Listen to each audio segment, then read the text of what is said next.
Salut les amis, c'est un réel plaisir de vous retrouver aujourd'hui pour une nouvelle vidéo sur ma série à propos du régime cétogène et du sport.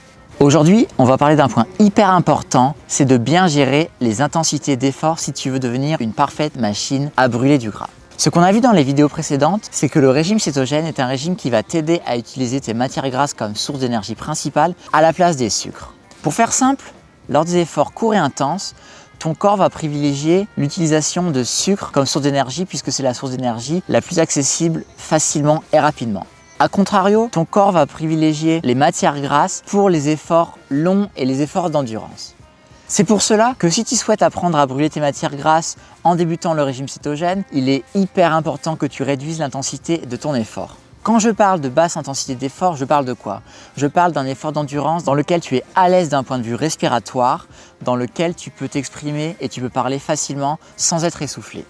C'est donc hyper important, notamment lors de la période de transition et des premières semaines après ton début en régime cétogène, de rester à des intensités basses et à ne pas tenter de faire des fractionnés, à ne pas tenter d'accélérer. C'est tout à fait normal d'ailleurs si tu as plus de mal lorsque tu vas reprendre le sport en régime cétogène puisque ton corps doit apprendre à utiliser cette nouvelle source d'énergie qui sont les matières grasses comme je te l'ai expliqué dans la précédente vidéo.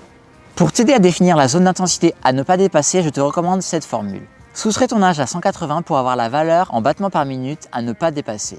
J'ai 29 ans, si je fais 180 moins l'âge, cela me donne un chiffre de 151 qui est donc la valeur à ne pas dépasser. Concrètement, je mets une alarme sur ma montre, lorsque je dépasse les 151 BPM, elle bip et je ralentis mon allure pour ralentir ma fréquence cardiaque. La ceinture cardio va être donc ton meilleur allié pour être sûr d'être dans la bonne plage d'intensité.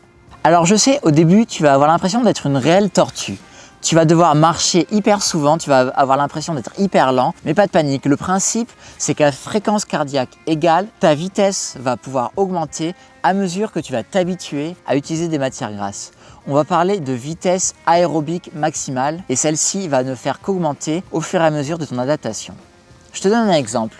Cela fait quelques mois maintenant que je suis cette méthode d'entraînement à basse intensité. Au début de mes entraînements, j'étais à 6,14 au kilomètre, ce qui est vraiment une allure hyper lente, alors que mon record sur 10 km est de 35 minutes et 37 secondes. T'imagines, 6,14, c'est plus lent que 10 km/h. Moralement, c'était vraiment assez démoralisant. Aujourd'hui, au bout de quelques mois avec cette méthode, je suis à 5,25 au kilomètre, ce qui veut dire que j'ai gagné près de 50 secondes à fréquence cardiaque égale. Donc tu vois, même si cela peut paraître démoralisant au début de réduire ton intensité d'effort, pas de panique, ton allure va augmenter à fréquence cardiaque égale et ce, toujours en restant à une intensité d'effort qui va te permettre de maximiser ta consommation de matières grasses à l'effort. J'espère que cette vidéo t'a plu, n'oublie pas de me suivre sur mes réseaux sociaux et de t'abonner à ma chaîne. Si tu veux plus d'informations sur le régime cétogène, va sur mon site internet, c'est lowcarbfrenchy.com. Je te dis à bientôt pour une prochaine vidéo. Allez, ciao!